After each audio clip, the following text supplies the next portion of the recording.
Halo sahabat perempuan dan anak, kembali lagi di podcast Sapa Sahabat Perempuan dan Anak bersama saya, Upik Maria, yang akan memandu podcast episode kali ini.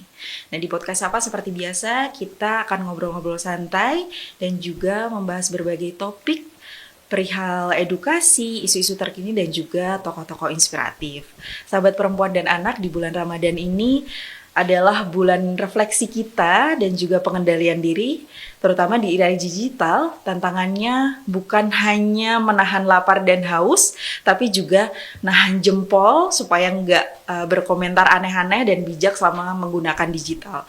Apalagi selama Ramadan nih, aktivitas online tentunya kita punya lebih banyak waktu, dari mencari tausiah, berbagai momen kebersamaan, hingga hiburan menjelang berbuka yang tentu saja membawa peluang sekaligus resiko, terutama bagi anak dan remaja.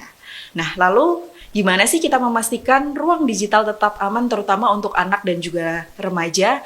Nah, kali ini kita sudah bersama narasumber yang sangat tepat untuk membahas topik ini. Ada Deputi Pemenuhan Hak Anak Bapak Pribudiarta Nursitepu. Selamat datang Bapak. Terima kasih, halo sahabat perempuan dan anak. Kita ketemu lagi. Ketemu lagi dengan Pak Deputi. Dan juga hari ini kita kedatangan tamu yang spesial. Beliau merupakan Head of Public Policy dari Meta Indonesia. Selamat datang Pak Berni Mustafa. Selamat datang, halo sahabat perempuan dan anak. Terima kasih bisa hadir di acara ini. Terima kasih sudah berkenan hadir Pak. Senang sekali kita akan dapat banyak perspektif dari perspektif PSE dan juga pemerintah. Nah, sahabat perempuan dan anak, kita akan tanya ke Pak Deputi dulu. Pak Deputi, di momen Ramadan ini, kalau kita melihat kondisi saat ini, apa sih Pak tantangan yang paling nyata yang dihadapi anak-anak Indonesia, terutama di ruang digital? Kemudian apalagi menjelang dan juga selama Ramadan tentunya, ketika penggunaan gadget tuh biasanya meningkat. Gimana Pak? Ya, jadi di ruang digital ini seperti sisi mata uang gitu, atau seperti pisau lah gitu kan ya. Yeah. Di satu sisi dia bisa memberikan dampak positif buat anak, memberikan informasi, pengetahuan, edukasi. Tapi di sisi yang lain, kalau tidak dipersiapkan dengan baik, bisa jadi itu jadi berbahaya buat anak. Iya, betul. Ya. Saya sampaikan seperti ini karena hasil survei pengalaman hidup anak dan remaja yang dilakukan oleh Kementerian PPPA dan BPS, dari data itu menunjukkan bahwa cyberbully itu meningkat gitu loh di 3 tahun terakhir. Sementara yang ruang luringnya justru dia menurun gitu kan. Jadi ini memang sesuatu yang tidak bisa dihindari, bahwa anak-anak kita sekarang lebih banyak ada di ruang daring gitu ya, dibandingkan dia beraktivitas di ruangan atau di luar ruangan. Nah, karena itulah kemudian data ini mulai harus direspon gitu ya oleh kita semua ya. Karena data menunjukkan bahwa seperti yang saya bawa ini hasil survei, jadi anak-anak yang dikirimkan pesan, suara, gambar, tulisan yang merendahkan anak melalui media sosial, itu untuk anak laki-laki itu sudah 10,8%. Dan untuk anak perempuan sudah 9,46%. Kita populasi anak kita itu sekitar 80 jutaan. Ya, sekitar 29% dari total jumlah penduduk. Jumlahnya jutaan berarti kan, yang mengalami ancaman itu. Belum lagi kemudian dia diambil fotonya, disebarkan secara online untuk dipermalukan, itu sudah mendekati angka 6,18% untuk anak laki-laki dan 6,8% untuk anak perempuan. Jadi ini ancaman yang serius buat pemerintah, apalagi di bulan Ramadan seperti ini gitu kan ya, di mana ini mungkin anak-anak libur gitu loh di rumah, sehingga justru penggunaan gadgetnya dia nanti akan jadi makin tinggi. Dan data yang lain juga sebenarnya yang disusun oleh KPAI, curahan waktu anak itu curahan waktu anak ke media elektronik itu sudah tinggi sekali. Jadi di luar jam sekolah itu sebenarnya WHO ngasih batasan 1 jam.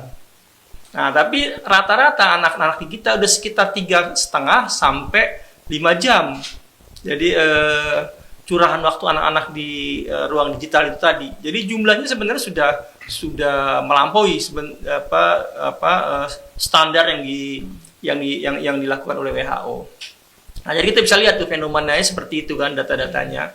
Jadi ini harus memang dikelola dengan baik, dan ini bukan hanya urusan kementerian, lembaga, tapi juga seluruh pihak ya, dunia usaha, terus kemudian orang tua, sekolah, dan bahkan ruang publik di mana tempat anak-anak bermain di sana. Ini harus dikerjakan oleh kita bersama-sama untuk memastikan itu tadi.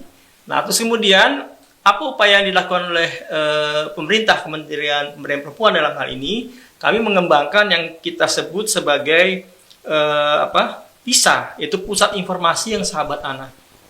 Nah, PISA ini ada dalam Peraturan Menteri PPPA nomor 4 tahun 2024. Nah, di situ diatur itu beberapa standarnya untuk informasi layak anak itu tadi ya. Mulai dari bagaimana manajemen layanannya, kemudian bagaimana fasilitas layanannya, bagaimana produk layanannya, dan bagaimana manusianya, sumber daya manusianya yang melayani pusat informasi sahabat anak itu. Nah, ini sudah dikembangkan di beberapa provinsi dan kabupaten kota. Nah, kita harapkan ruang informasi itu tadi, ruang PISA itu yang ada di berbagai tempat di pemerintahan daerah itu bisa menjadi ruang yang memang memberikan efek positif gitu terhadap hak anak untuk informasi. Karena hak anak untuk informasi itu memang dilindungi oleh undang-undang. Nah, tapi kita juga harus memastikan bahwa setiap informasi yang diberikan kepada anak sesuai dengan umurnya, sesuai dengan etika yang ada di kita, sesuai dengan tata susila yang ada gitu kan ya, sehingga kemudian kita harapkan ke depan anak-anak kita itu menjadi anak-anak yang memang memiliki ketahanan yang kuat dan kemudian mendapatkan pengetahuan yang baik dari akses informasi tersebut.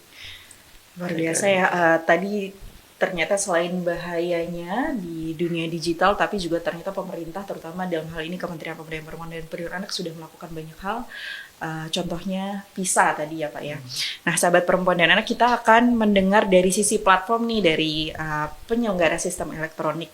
Nah, Pak Berni, apakah Meta juga melihat tren peningkatan aktivitas digital selama Ramadan ini Pak? Dan biasanya resiko apa sih Pak yang paling menurut pandangan Meta gitu paling perlu diantisipasi untuk remaja? Silahkan Pak. Ya. Bagi kami sebenarnya tidak men-track kenaikan traffic di periode Ramadan. Jadi kita tidak follow users remaja di saat-saat Ramadan seperti ini. Tapi ketika remaja memiliki waktu lebih, mungkin karena pulang sekolah lebih awal, itu sebenarnya sih bisa dipakaikan untuk berbagai hal. Misalnya mereka tiba-tiba pengen lebih bermain dengan gadget mereka. Nah, di saat itu sebenarnya terlepas dari waktunya Ramadan atau tidak, ketika anak remaja itu sudah masuk ke dalam akun remaja, itu ada fitur yang disebut dengan time cap atau time reminder. Nah, di situ secara default, secara otomatis sudah ditetapkan batas waktu 1 jam. Artinya, terlepas dari adanya Ramadan atau tidak, anak-anak ini hanya bisa menggunakan gadget mereka khusus untuk Instagram atau Facebook selama 1 jam. Nah, fitur ini sebenarnya bisa diatur lagi oleh orang tua. Jadi ketika orang tua merasa ketika Ramadan ini sebaiknya kurangi dong waktunya bermain dengan gadget, orang tua bisa kurangi time cap ini menjadi misalnya 45 menit atau 30 menit, sehingga anak didorong untuk bisa lebih berinteraksi atau bisa lebih bergaul di luar platform atau di secara offline. Nah, ini yang sebenarnya kami juga harapkan bahwa lebih ada interaksi antara anak dan orang tua berkaitan dengan penggunaan gadget-gadget ini. Jadi ketika orang tua mengetahui bahwa ada fitur ini, tentunya mereka bisa berkomunikasi dengan anak. Dek, saya pengen kamu selama Ramadan mungkin menghabiskan waktu lebih baik untuk mengaji misalnya kan. Nah, saya kurangin ya setengah jam untuk waktu bermain sosmed. Nah, itu bisa diatur dan akhirnya kan ada diskusi antara anak dan orang tua, sehingga orang tua terutama anak memahami kenapa waktunya dibatasi dan mungkin diarahkan ke kegiatan yang lain yang juga positif. Nah, kita kan tahu nih kalau di ruang digital ini tentunya udah ya seperti yang disampaikan Pak Berni tadi udah menjadi bagian keseharian juga, terutama baik di sekolah, komunikasi, bahkan juga aktualisasi diri. Nah, menurut Pak Deputi nih, kita ke Pak Deputi dulu. Bagaimana sih Pak, kalau tadi kita udah bicara soal kebijakan sebagai solusi dari bahaya di dunia digital, bagaimana cara terbaik menyeimbangkan antara perlindungan dan tetap memberi ruang partisipasi anak nih di digital gitu. Kalau sekarang kan anak-anak tuh nggak mungkin ya, kamu nggak boleh ya main gadget kayak gitu.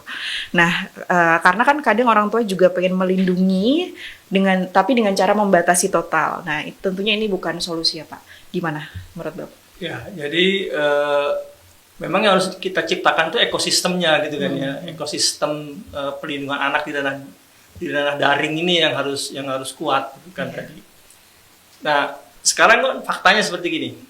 Anak itu kan digital native. Iya, ya. Sementara orang tuanya itu bisa jadi dia tidak terlalu menguasai pengasuhan yang berbasis digital itu tadi kan ya. Betul. Pemahaman kita belajar dari waktu COVID waktu lalu misalnya. Kita bisa lihat bahwa anak itu tidak ada di ruang sekolah, tapi dia di rumah. Berarti kan dia pendidikannya dilakukan oleh orang tua di rumah. Nah, kita bisa lihat di situ bahwa ternyata memang terjadi gap di situ antara kemampuan digital si anak dengan kemampuan digital dari si orang tuanya itu tadi, sehingga kemudian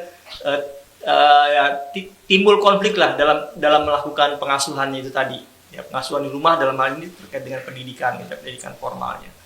Nah, kita bisa lihat seperti itu, karena itu maka menurut kami ya, di Kementerian PPPA itu maka menciptakan lingkungannya itu tadi, sistem perlindungan anak yang protektif di ranah daring itu yang jadi penting gitu kan. Nah, sekarang siapa sih stakeholder yang ada di sistem perlindungan anak itu tadi?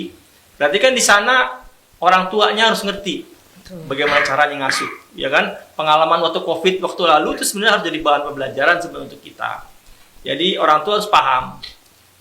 Kemudian yang kedua, anaknya juga harus dikasih pengetahuan agar dia punya pengetahuan yang cukup. Jadi orang tuanya dikasih literasi, anaknya juga dikasih pengetahuan, batasan-batasan itu tadi, sehingga kemudian dia bisa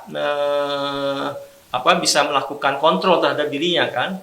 Yang kedua, masalah komunikasi memang jadi penting juga. Jadi masalah komunikasi antara orang tua dan anak, agar orang tua bisa mendeteksi secara dini kemungkinan risiko.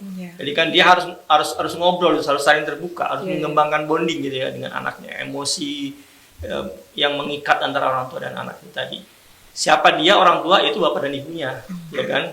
Kadang-kadang kita suka kasih itu tanggung jawab ibunya aja gitu kan. Padahal di rumah itu ada bapak dan ibu. Ya keduanya itu tadi kan harus menciptakan bonding. Jadi si anaknya punya kemampuan kuat, orang tuanya itu juga memiliki kemampuan untuk memberikan pengasuhan, dan kemudian juga ini sekolah. Nah, sekolah itu juga jadi penting karena tidak bisa dihindari kan sekarang semuanya pengajaran itu sudah berbasis IT gitu kan. Betul.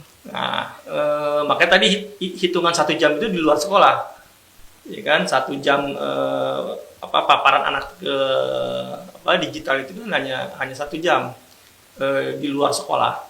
Nah, karena itulah juga kemudian jadi penting ekosistem sekolahnya itu tadi. Ya, di mana sekolah itu kemudian peer group itu misalnya, teman bermain, dia juga harus paham gitu kan. Karena anak-anak kadang-kadang sering curhatnya kan ke temennya kan dibandingkan dengan orang tua. Kadang ke medsos juga Pak. Jadi juga ke medsosnya. Ada masalah seluruh dunia harus tahu gitu. Nah, itu dia kan, itu kan ancaman-ancaman itu kan harus bisa dideteksi secara dini kan melalui komunikasi antara orang tua dengan anak-anak itu tadi. Komunikasi itu jadi tetap penting, anaknya, orang tuanya, dan harus dibangun komunikasi yang baik sehingga kemudian lingkungannya juga ikut melindungi semuanya. Nah, menarik banget nih Pak. Tadi Pak Berni juga sempat menyinggung soal fitur khusus gitu.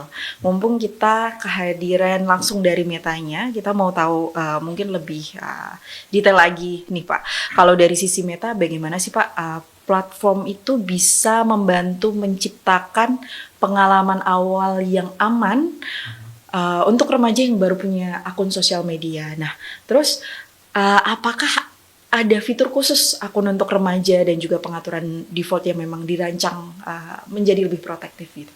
Baik. Jadi beberapa tahun lalu kami melakukan berbagai diskusi dengan pemangku kepentingan, terutama orang tua, regulator, guru, terkait bagaimana membuat platform lebih aman. 3 hal yang selalu dikemukakan oleh mereka sebagai khawatiran mereka adalah ada 3. Satu, berkaitan dengan konten apa yang bisa dilihat oleh anak saya, kontak, siapa saja yang bisa menghubungi anak saya, dan screen time, seberapa lama anak saya menggunakan gadget. Berbekal dengan kesimpulan ini, akhirnya kami melahirkan yang disebut sebagai teen accounts atau akun remaja. Akun remaja ini sifatnya otomatis, artinya ketika user yang sudah berusia 13 sampai dengan 17 atau 18 masuk ke platform kami, langsung masuk ke teen accounts. Jadi secara default, maupun users yang mungkin udah masuk 3 tahun lalu tapi masih remaja saat ini, kami langsung konversi mereka ke dalam akun teen accounts. Jadi ini memberikan perlindungan yang sifatnya default, yang sifatnya otomatis, yang kemudian bisa diatur oleh orang tua untuk bisa diperlonggar atau bisa diperketat. Jadi ini memberikan fondasi yang lebih kuat bagi orang tua untuk merasakan bahwa anak mereka paling tidak memiliki perlindungan yang basic lah. Basic bukan berarti simple. Basic itu sebenarnya artinya sudah sangat ketat, tapi tidak dilepas begitu saja. Sehingga yang kami harapkan adalah anak-anak ini yang usia 13 sampai dengan 17 itu bisa menggunakan atau bisa berpartisipasi dalam aktivitas di platform kami secara lebih aman, karena konten yang mereka lihat itu sudah lebih filter lagi, sehingga yang filternya bisa ke settingan yang paling sensitif, sehingga konten-konten yang mungkin lebih cocok ke dewasa tapi tidak melanggar komunitas standar kami itu tetap tidak diperlihatkan. Kemudian tentunya orang asing tidak bisa serta-merta menghubungi anak tersebut. Atau juga ada sleep mode, di mana jam 7 ke atas itu kemudian notifikasi dimatikan. Jam 10 sampai jam 7 pagi. Jadi artinya anak itu ketika waktunya tidur ya tidur dan tidak terganggu sama notifikasi yang ada di Instagram atau di Facebook. Dan tentunya yang tadi saya juga sampaikan adalah pembatas waktu 1 jam yang kemudian bisa diperketat atau diperlonggar tergantung sama orang tuanya. Nah, yang penting di sini, teen accounts ini tidak bisa berdiri sendiri tanpa keterlibatan orang tua. Jadi akun remaja harus dihubungkan ke akun orang tua supaya orang tua bisa mengatur settingannya. Sehingga ketika meskipun beda akun gitu. Walaupun beda akun, tapi akun tetap orang tua bisa termonitor ya. Betul, dalam tanda kutip bisa mendampingi akun remaja.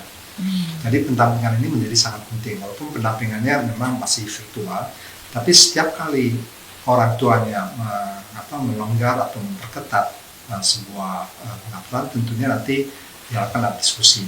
Dan sebaliknya, ketika anak ingin misalnya suatu hari anak ini memiliki tugas sekolah, harus berjualan di sosmed, berarti kan harus komunikasi dengan orang asing.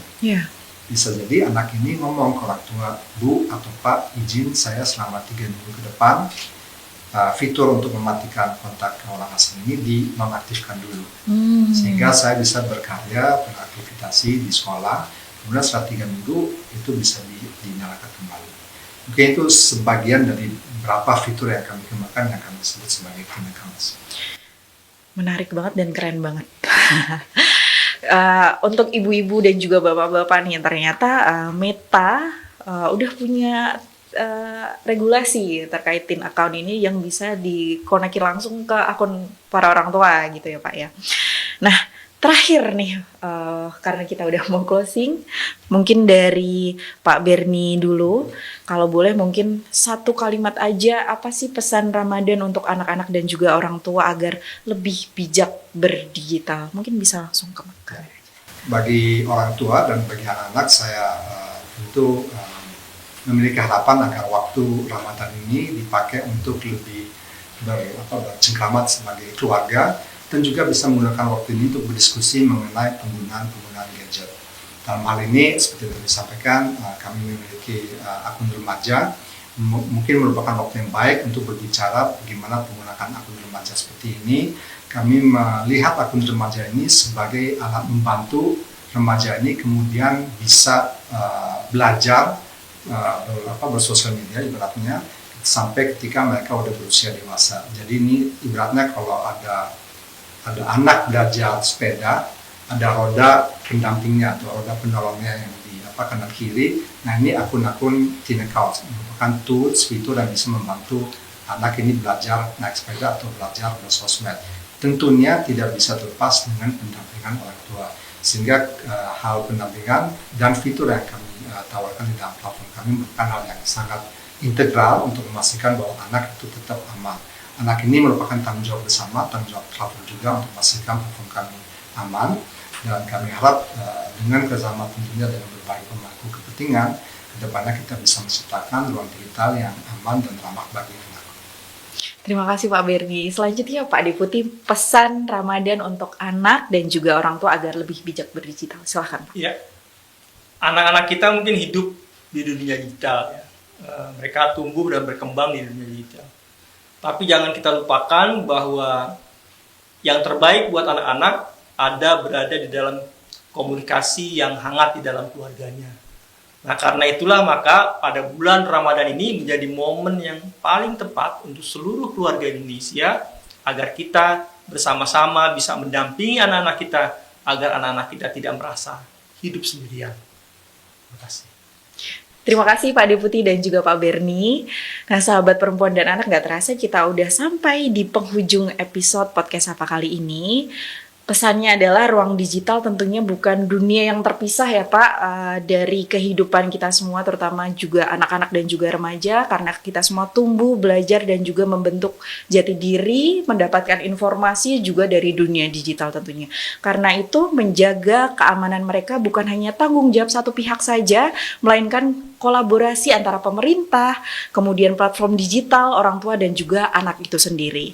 Nah, Ramadan ini juga mengajarkan untuk kita menahan diri, menjaga lisan di era digital, berarti menjaga jempol kita untuk gak komentar aneh-aneh dan juga jejak digital agar ruang digital menjadi ruang yang aman dan juga penuh kebaikan.